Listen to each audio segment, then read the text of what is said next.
Angelotti ball.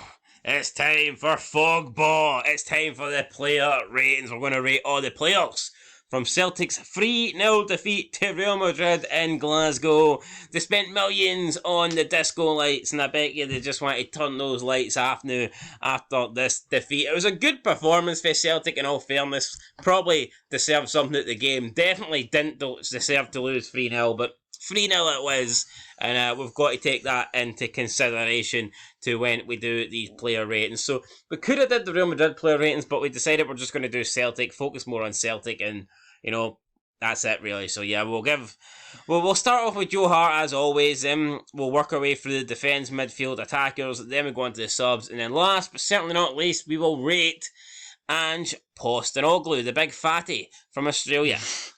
Oh, aye, and kicking off with Joe Hart, I feel like Joe Hart could have saved a few. Could have saved a few? Aye, second one. Aye, few's plural, mate. Aye, you said saved a few. I could have saved one then. Aye, that's me, I like it. I actually thought he had not much to do tonight apart from save that one that he didn't save. I'll give him I'm giving him a 5. 5, aye. Thought his distribution was actually pretty good as well. Would you want to give him a 6? No, I'm just saying 5. I'm not game changing that one that he didn't save, Like it's not like he made loads of saves to keep Celtic in it. I mean, let's be real. How many saves did he make tonight? Not many. And the one that he really needed to make, I believe it finished with 4 shots on target. Well, 3 of them went in. And the one was in the first half, the junior, but it was offside, but they never give it because. So that counts, even though it wouldn't have counted if it went in. So yeah, I mean, really, he made no saves, essentially. Yeah, I mean, he couldn't really do much for the first. Well, I mean, they could have maybe. No, I'm not saying he could have saved the first or third, but let's be real. People will say Joe Hart's great, but at the end of the day, how many saves did he make tonight? None. Yeah, and Modric shot point blank range, but I mean, it was more or less not straight at him. I think he should have done better. I think he got a full glove to it and it went past him, so there wasn't much power on it. Yeah, so fuck it, 5. If John McLaughlin did that, he'd be getting buried. They'd probably get a 1. Alright. So we'll give Joe. For some reason, we'll give Joe Hart a 5. Juranovic. I thought Juranovic was really good tonight, bombing up the right hand side. I think Abada kind of let him down. I don't think Abada was that great tonight, so we'll go into Abada in a minute. But yeah, I felt Abada kind of let down Juranovic. Juranovic looked really good getting forward. Thought his crossing was good, distribution was good. Defensively, I don't think he's at fault for the first goal. I mean, pretty much he's left on his own 4-on-1 against Real Madrid because the 2 centre backs have been dragged out left to cover Greg Taylor, who's like halfway up the pitch. So I don't see how that's Juranovic's fault. He's essentially having to try and cover 4 men, which he can't really do. So I'm not blaming him for that goal there. I would go ahead and give Juranovic a 7. I agree with a 7.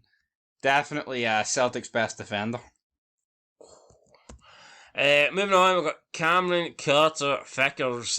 Again, first half, him and Jens pretty much took care of everything. No issues. Yeah, definitely, I'd agree with that. Issues kind of came in the second half when Celtic got picked open. But their issues, these 2 issues, stem from Greg Taylor. For the first goal, First goal, Greg Taylor. Third goal, back post, Greg Taylor. Can we blame Greg Taylor for the second? Probably. Well, it did come from that left-hand side. Oh, fuck it, we'll blame Greg Taylor for... Jens makes a good tackle and he's unlucky. I think these 2 both get 6s in my opinion. I can't say one was better than the other. I think 6 feels harsh to me. But they're not as good as Juranovic, I mean, they get beat 3-0. I don't really... And they never... I mean, and like we say, Real Madrid didn't really create that much, so how can we really warrant giving them a 7 if they conceded 3 fucking goals? That's true. And plus, why should 2 of them be covering Taylor? Why can't one cover Taylor and the other one help Juranovic? True. So fuck it, 2 6s. It is what it is. I mean, I ain't going to speak individually about them, we're just going to... Well, I think there was not much to split between them. Kept the players quiet, but at the end of the day, I mean, you've conceded 3 goals and there wasn't many chances. I thought Jens was unlucky for the second goal. Made a good challenge. I've already mentioned that. Good challenge with Modric, but ball just kind of stuck to Modric's foot. Maybe we should check Modric's feet for like glue or something, or maybe he's got some sort of like magnetic substances on his boots or something. I don't know. Maybe there's something dodgy going on there. Get some of those cheating Scottish referees to. You need strong referees, and maybe we need some of those strong referees to check out Modric's boots. But I think I'll give them both 6s. Greg Taylor, I thought he was Poor. Going forward, he was good. I thought he was alright going forward, but we're again, literally pinning 3 goals on the guy. I mean, what can he really get here? well, I don't know if we can really pin. Well, I mean, Modric does cut in from the side where Greg Taylor's. I'm giving him a 4. Fuck it. Oh, I was going to give him a 5, so 4.5. I feel like that's a wee bit. Is it a bit harsh? I don't know. 4. I mean, put it this way: if Bernabeu's playing, could be 0-0. Aye. No, I've only seen him play like for 10 minutes and he looks shit. It was funny, like in the first half when he's playing at the top end of the TV, he was no bad. When he plays at the bottom end of the TV, he's pish. I know, like, see, I mean, what's going on? It sounds like see, in the first half, he sounds like Greg Taylor. Second half, he's just Greg Taylor. Nah, he's pish. I mean, that's pretty much it. Like. Callum McGregor. What did you rate his performance? A pretty good game. Should have scored. Unlucky. I mean, he hits the post, but it doesn't like hit the post and bounce straight back out. It, like, hits the post then diagonally goes wide. So this shows that it actually hit the inside of the post, but it didn't hit the inside of the post and go in.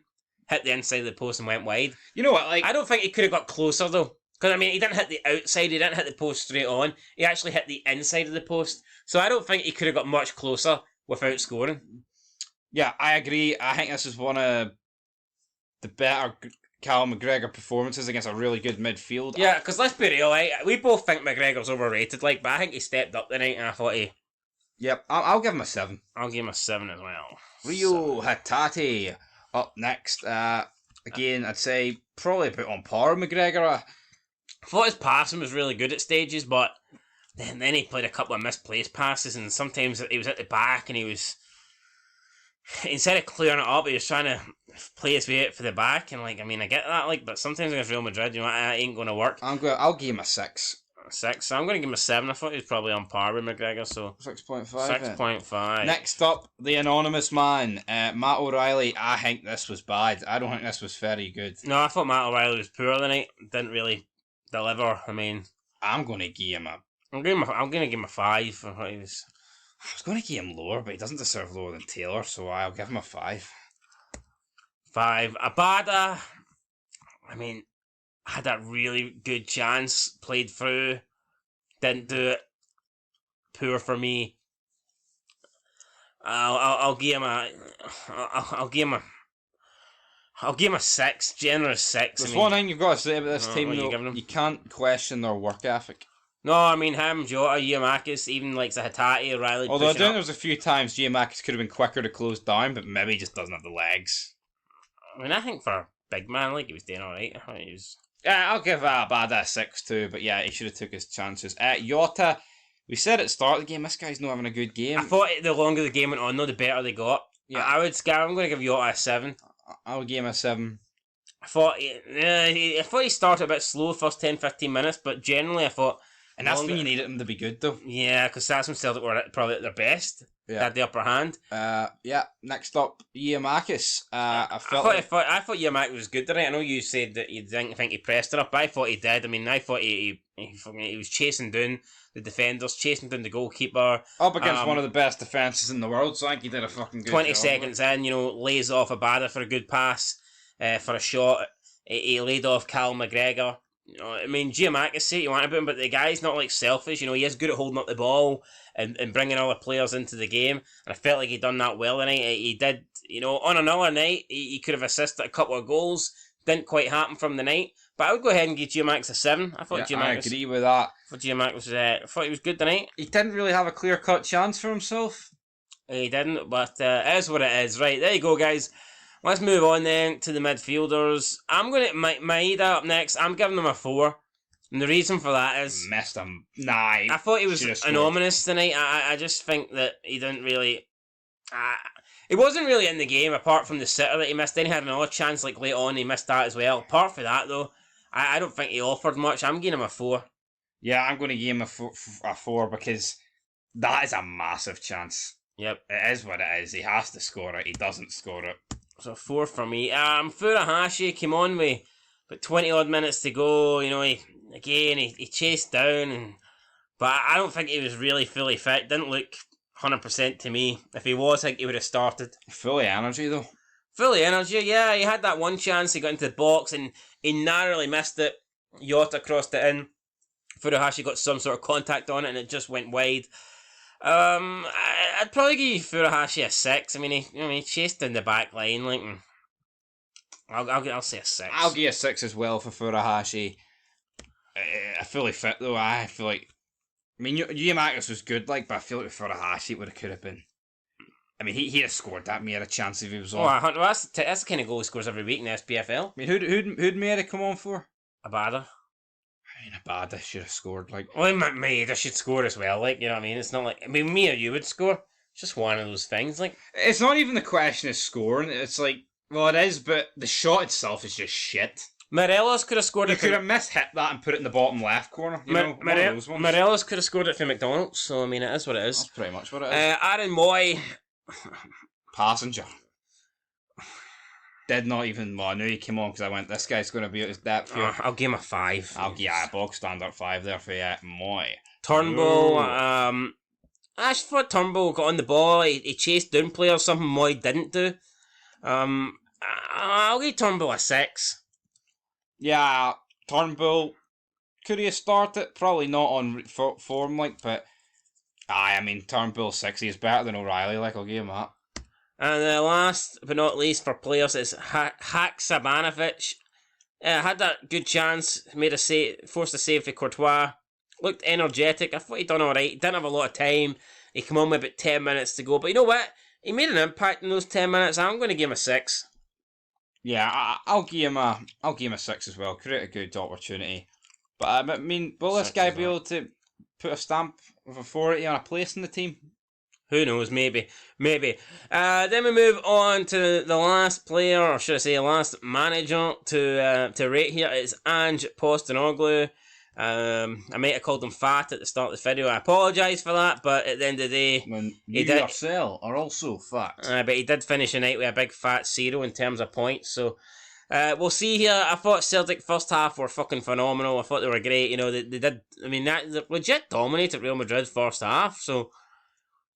I mean, it is what it is. I mean, people will rant and rave about how Liverpool played in the first half in that Champions League final against Madrid, but I thought Celtic were just as good, if not better. Yeah, I mean, if I'm rating the first half, it's a 10, but in the second half, I mean, you've just got to manage it a bit better. Yeah, but like again, the second half, but it's not his fault. Maeda misses that from like 5 yards out. You know what I mean? Yes, but you've got to react to it. Yes, it's not his fault, but you know. You can't keep your pressing. Well, actually, in fairness, he brought him on at half time, so maybe it is his fault. You can't keep the pressing levels and like bombing because you're tired. You just can't in like the 60th minute. You can't against Real Madrid. Maybe if Celtic decided to sit back second half, then maybe would have got something at this game. If he changed tactics, like I said in the review, definitely could have happened. You know what? I'm gonna give Ange a 7. Yeah, I think 7's fair. I mean, it's probably a 10 for the first half, because it was great, like, you can't deny it, and then the second half, I mean, I think he just mismanaged it a bit, his subs were a bit... I thought he brought on Maeda, like, and it... 5 for the second, so it's probably about... 7, I agree with 7. I felt like all he did with the subs was change personnel. I don't think he... I mean, for me, it was just a change of personnel. He didn't... 2-0 down. Do you not keep Giamakis on it and then put Furuhashi on as well and try and go 2 up front? Like, do you not try something different? For me, all he did was just change personnel. He didn't really change tactics. It was kind of like the same thing with just different players. Exactly, so, yeah. I thought he could have maybe, I don't know, done something more, reacted overall. We'll give him a 7 though. I think a 7 is fair. Like I said, phenomenal first half. Second half, just though, you know, they let themselves down a bit. Real Madrid. Clinical when they got their chances, and that's pretty much it, guys. So there you go, that's it for the ratings. I mean, the ratings might look a lot lower, you know, I mean, we're saying they were so good tonight, but the ratings might look low, but at the end of the day... It's a results based business, and they lost 3-0, so... Had they won 1-0, I mean, we could be looking at a shitload of these players on 8s, 9s, maybe even 10s, but, you know, they didn't, they lost 3-0, and... it's a pretty big swing for a 1-0 win to a 3-0 defeat. Anyway, guys, that's it. Let us know your thoughts down below. Let me know who you thought. Man of the match, who are you giving it to? Luka Modric. I meant for a Celtic perspective. Alright, well, I'll probably say Cal McGregor. I'll say Cal McGregor. Big Calmac, there you go, boom. I say he's the most overrated player in Scotland, but I'm giving him man of the match tonight, so don't say I'm no good to him sometimes. Till next time, though. Peace.